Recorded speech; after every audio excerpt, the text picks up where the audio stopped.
single day.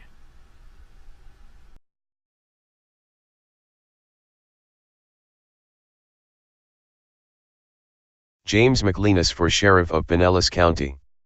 19 HRS. With the recent mass shooting in California by yet another military-trained veteran, are we ready to have this conversation yet? As the latest mass shooting in California unfolds, we hear a familiar backstory. Military training and possible PTSD. Veterans account for 13% of the adult population, but more than a third of the adult perpetrators of the 43 worst mass killings since 1984 had been in the United States military. It is clear that, in the etiology of mass killings, military service is an important risk factor. There is an unmistakable correlation between mass shootings in America and previous military service. Timothy McVeigh, the country's most well-known domestic terrorist, was a Gulf War veteran. McVeigh was a top-scoring gunner with the 25mm cannon of the Bradley fighting vehicles and was eventually promoted to sergeant. Speaking in McVeigh's authorized biography American Terrorist, he stated he decapitated an Iraqi soldier with cannon fire on his first day in the war and celebrated. He said he was later shocked to be ordered to execute surrendering prisoners and to see carnage on the road leaving Kuwait City after U.S. troops routed the Iraqi army. McVeigh received several service awards, including the Bronze Star Medal, National Defense Service Medal, Southwest Asia Service Medal, Army Service Ribbon, and the Kuwaiti Liberation Medal. On July 7, 2016, Micah Xavier Johnson ambushed and fired upon a group of police officers in Dallas, Texas, killing 5 officers and injuring 9 others. The media tried hard to blame the killings on Black Lives Matter, but it was proven he had no affiliation to the group. He did, however, have an extensive military background. Johnson was in the military for 6 years, and documents released by the Army on July 29 detailed early signs of disturbing behavior being exhibited by him, but specific details were redacted. And the list of other mass killers with military backgrounds is impressively long. George Joe Hennard, who killed 22 in Killeen, Texas, in 1991 had served in the Navy. Michael McDermott, who shot 7 people in Wakefield, Massachusetts, in 2000, also served in the Navy. Robert Flores was a veteran of the Persian Gulf War who shot his 3 nursing professors in Tucson, Arizona, in 2002. In 2009, Major Nidal Malik Hassan, a U.S. Army psychiatrist, killed 13 when he went on a rampage at Fort Hood, Texas. Wade Michael Page, the white supremacist who killed 6 at a Sikh temple in Wisconsin, had served 6 years in the U.S. Army, where he became a psychological operations specialist. In 2012, Radcliffe Houghton, an ex-Marine, killed 3 women, including his wife, at a spa in Wisconsin. In 2013, Aaron Alexis, another Navy veteran, killed 12 at the Washington Navy Yard. In 2014, Ivan Lopez, an Iraq War veteran, killed 3 at Fort Hood in Texas. And, of course, Timothy McVeigh, whose truck bomb killed 168 in Oklahoma City in 1995, was a veteran of the Persian Gulf War. There are obvious reasons why so many mass killers might be military veterans. They may have been drawn to the military in the first place by an attraction to violence. Once in the military, they are trained in the art of killing, and, if they have combat experience, they may become disinhibited from killing. High percentages of questionable police shootings are also attributed to police officers freshly back from the Middle East and eagerly hired by police agencies across America. The militarization of most police agencies could also be a factor in the record-setting yearly police killings in America as well. Regardless of the issues related to previous military service, there is apparently a problem here in America that we Americans are still not willing to openly discuss.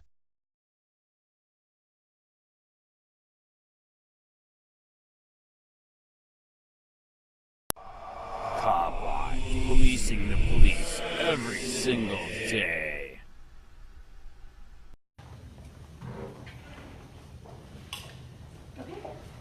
Alright, this afternoon the sheriff is going to cover some additional details on Monday's officer-involved shooting that led to the death of suspect George Smith. As I previously stated before, we've appreciated everybody's cooperation and patience as we ensure that details we release are factual and have been thoroughly investigated by our team. The sheriff will be addressing the facts that we have confirmed during this investigation. This will include the names of deputies involved, the rifle displayed by the suspect, and a more clear timeline of the events as they occurred. We will not be releasing the name of the witness who called 911 and was present at the time of the incident. Her information is exempt under FSS 119. I have copies of the initial report to provide to each of you, as well as information on the crisis intervention training that both deputies involved in the shooting completed in March of this year. I have hard copies here, which I believe I've provided, and I can also provide them electronically after. After the sheriff speaks, we can take questions, just with the understanding that the investigation is still open. With that, I'll bring up Sheriff.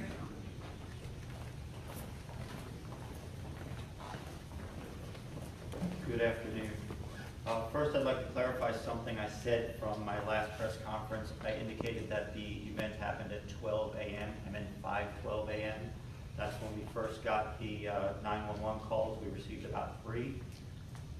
One of the callers followed the individual, and he pulled into the McDonald's parking lot, where she conversed with him for a short time and relaying information to our communications operators, who in turn relayed the information to the deputies responding.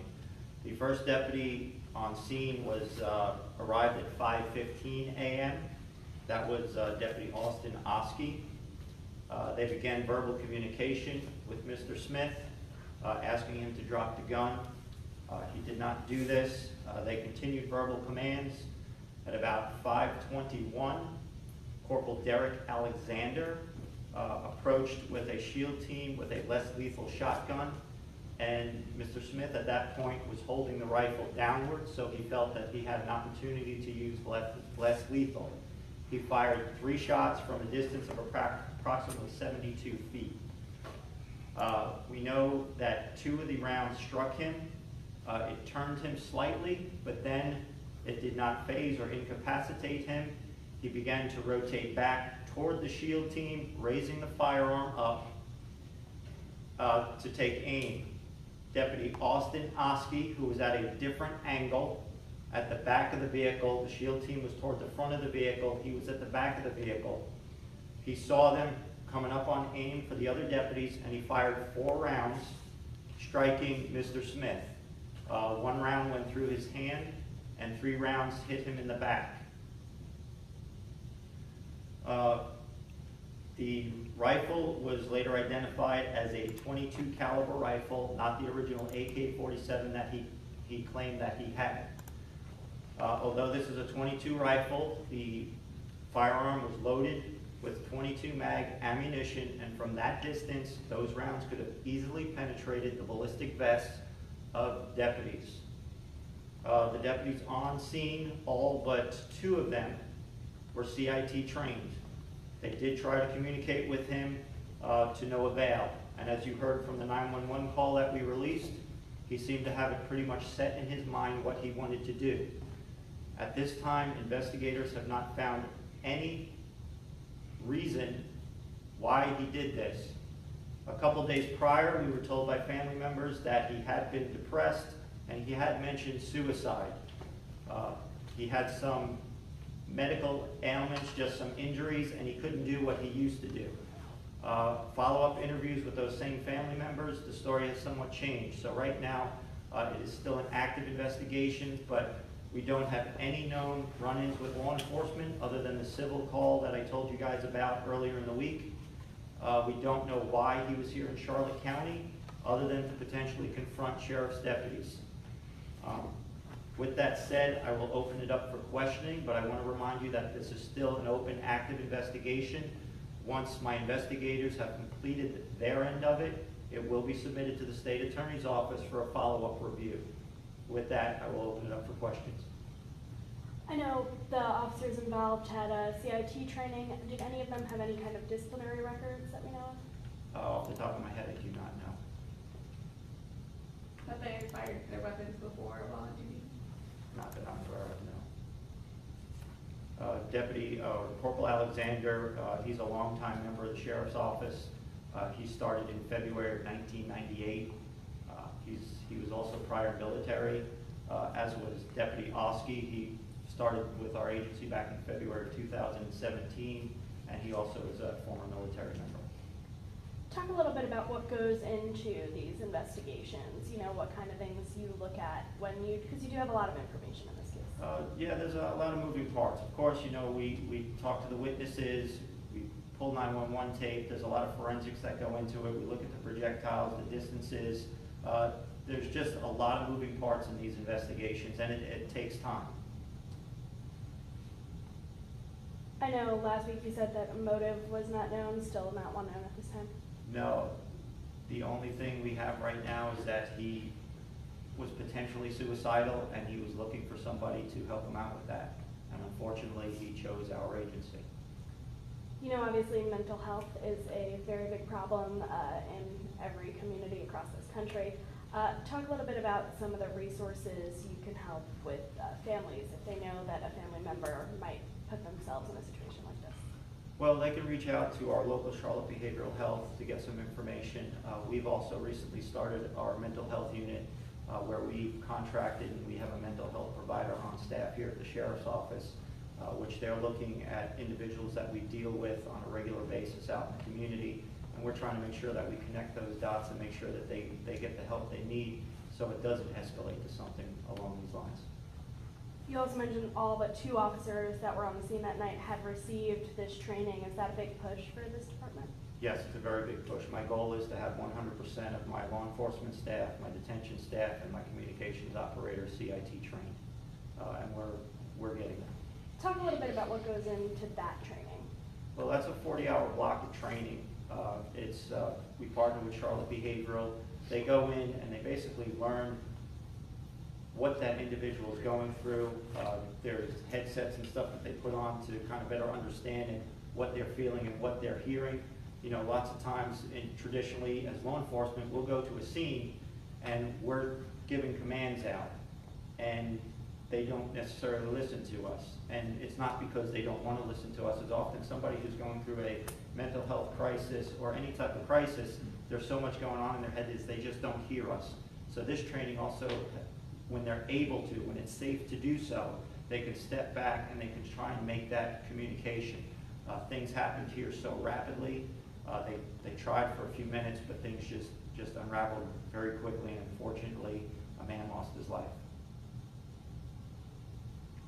Is there anything more that you could share about Mr. Smith's background?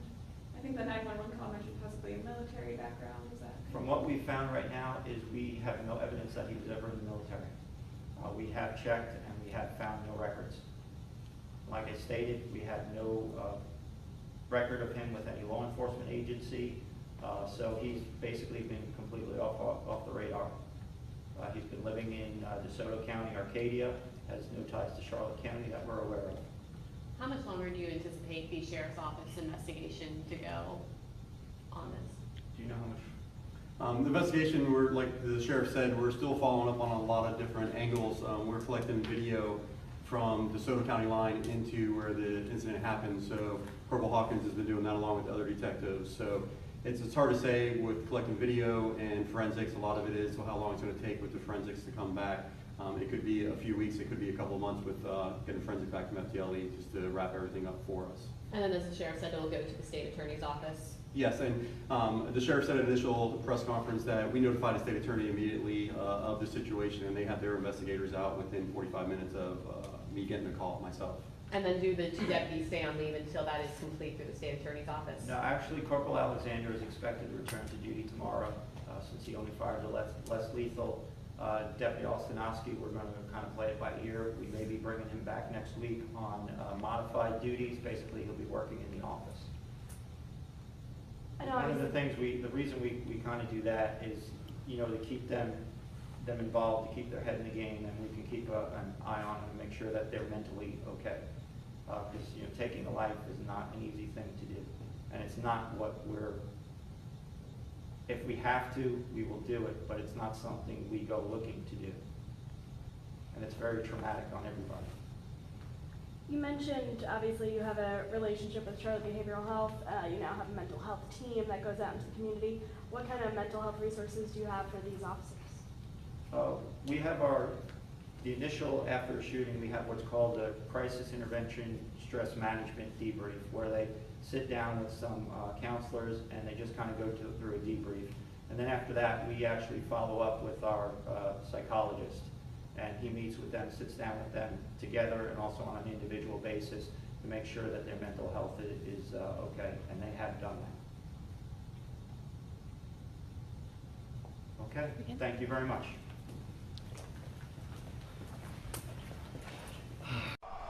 COPWATCH, policing the police every single day. November 5th, 2018, 5 hours, 12 minutes, 33 seconds. Oh.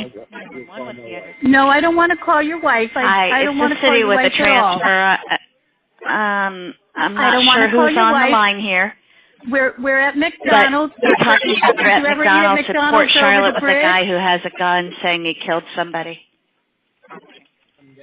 You're on Tammany Trail? Is that close to the bridge? Yes, ma'am. Oh, there's your ID, sir. There's your ID. And he has a gun on him? Were you in? Yes, ma'am. Were you in the military, sir? Yeah, I was in the military. What were you in? My husband was in the military. I know you're trying to talk me out of it. No, I'm not trying to talk you out of it. I don't want to talk you out of anything, hon. I was in the Marine Corps. You were? I did a lot of things that I ain't going to try about. All right, well, that happens in a time of war, sir. That happens. Well, I was a sniper and all over.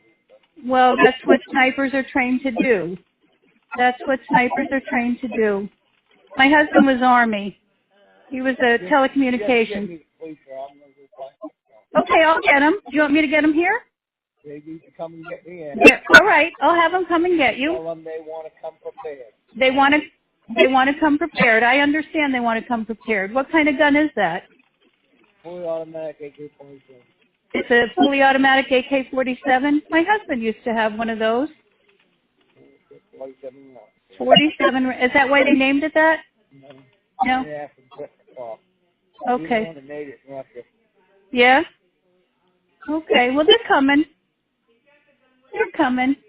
He has the gun with him. You can see it. Yes, ma'am. No, I don't want to get hurt, sir. I save people for a living. I know you do. I work hard. Are Yeah. there other people in the store there? No, ma'am. Just you and him? Yeah, we're out in the parking lot. You're in the parking lot? Yes, ma'am. What does he look like?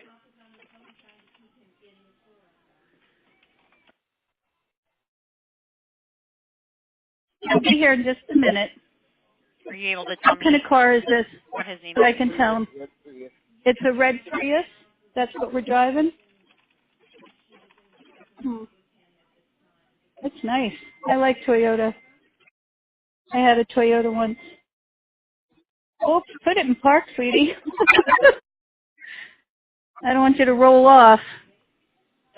I don't want anybody to get hurt, though. Who do you want to get hurt? Yourself? I want to get. Tell them if they don't take me out, I will them. If they don't take you out, you're going to take them out? Yeah, right there. Sir? No, get out of here.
facing the police every single day. Engaged in a verbal. Just walk through some of those details. Right. So this morning we did have a disturbance where a male pulled into the parking lot here at the McDonald's behind me, engaged in a verbal altercation with a witness who had called 911. When deputies showed up on scene, the male displayed a weapon and made several verbal threats, and the officers did have to use lethal force. The suspect is deceased at this time, and no deputies were injured. Beyond that, it's really an active investigation as deputies work with the state attorney's office and our major crimes unit to determine exactly what occurred this morning. And at this point, you know,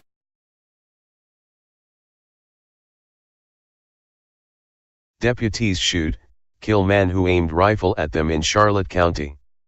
Deputies said it happened Monday morning at the McDonald's located at 4695 Tamiami Trail. A 72-year-old man is dead after being shot by deputies in Charlotte Harbor in Charlotte County on Monday morning. Deputies said the man, identified as George Smith of Arcadia, pulled into the McDonald's at 4695 Tamiami Trail and got into argument with someone in the parking lot. A woman was with him, appeared to know about his mental state, and was trying to calm him down before law enforcement was called. When deputies arrived at the restaurant, they said Smith had rifle, made threats to them, and even aimed it at them. Deputies first tried non-lethal measures against the man by shooting him with beanbags, however when that didn't work, they shot him. Life-saving measures were attempted but Smith eventually died at the hospital. 2 deputies involved have been placed on administrative leave pending an ongoing investigation.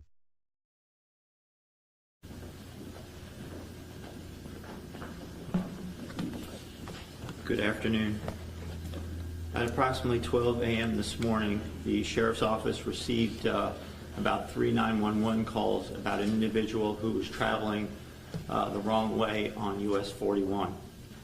One of the callers followed the vehicle that turned into the McDonald's in the Charlotte Harbor area. She thought that maybe the individual had dementia or was suffering from some sort of mental illness, and she had a background in mental health care, so she stood with the individual and began talking to him, at which time he made some statements to her that he was trying to drive to a police station. When asked why he needed the police station, he said that he wanted them to shoot him or he was going to shoot us. He also made statements that he had just killed 3 people. That has not been founded at this time. We have not found where 3 people have been killed. He stated that he was armed and he patted a long rifle that was in the front seat of his car. He told her that it was an AK-47 and that he had planned on using it when law enforcement arrived. She kept very calm and she was able to talk with him and relay information to us so we can tell responding deputies what was going on. As the deputies arrived on scene, he told the lady that she might want to leave now because he didn't want to see her get hurt, and at which time he removed the rifle from the front seat of his car. A deputy began giving him commands, verbal commands, to put down the rifle. Another team of deputies was able to set up with a shield and a less lethal shotgun with beanbag rounds. They got close enough where they felt that they may be able to deploy 3 beanbag rounds. We know it looks like at least 2 of the beanbag rounds had struck him, but it did not incapacitate him. At that time, he began to raise the rifle toward their direction and slide the bolt. Another deputy from another angle saw this, and he fired his weapon 4 times, striking and killing. The deceased was identified as 72-year-old white male George Smith out of Arcadia. We cannot find where we have had any contact with this individual here in Charlotte County. We don't know what his motives exactly were, other than it was looking that he wanted to get into a firefight with law enforcement. The investigation is still ongoing at this time. The Major Crimes Unit is working along with the State's Attorney's Office, who we contacted immediately and responded to the scene to assist in the investigation. There were approximately 10 deputies who responded to the scene at the time of the incident. This was close to shift change, so there was many deputies, luckily, that were in the area. It took them about 2 minutes to get on scene, and everything happened very quickly from that point on. After the shots were fired, the deputies did attempt life-saving measures immediately. EMS was called to the scene, and they transferred him to Bayfront Port Charlotte, where he succumbed to his injuries.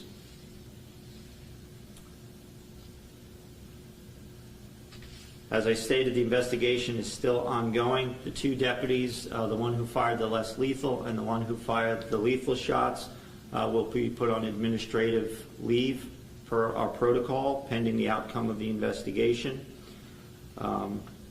They are doing well, and we are not going to release their names at this time. We're going to make sure not only their physical well-being is okay, but their mental well-being is okay before their names are plastered all over the news. So with that, as soon as we have more information, Katie will release it. I believe she has a press release for you along with Mr. Smith's photo, and I believe we're going to be releasing the 911 call as well. So with that, thank you very much.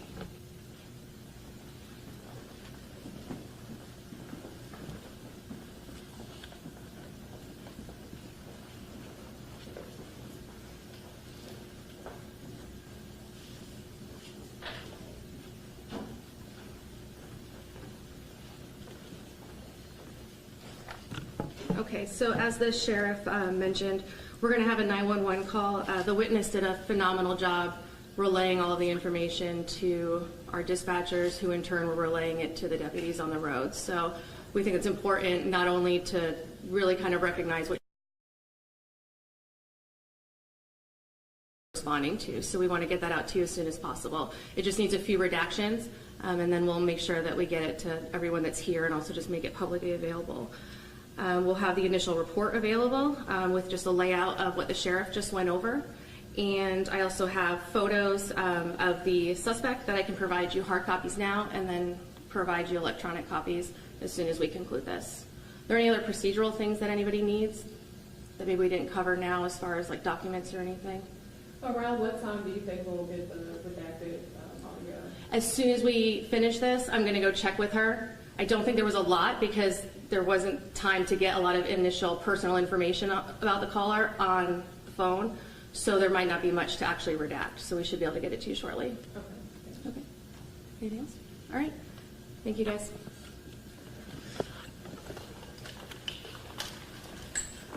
I just wanted to be able to...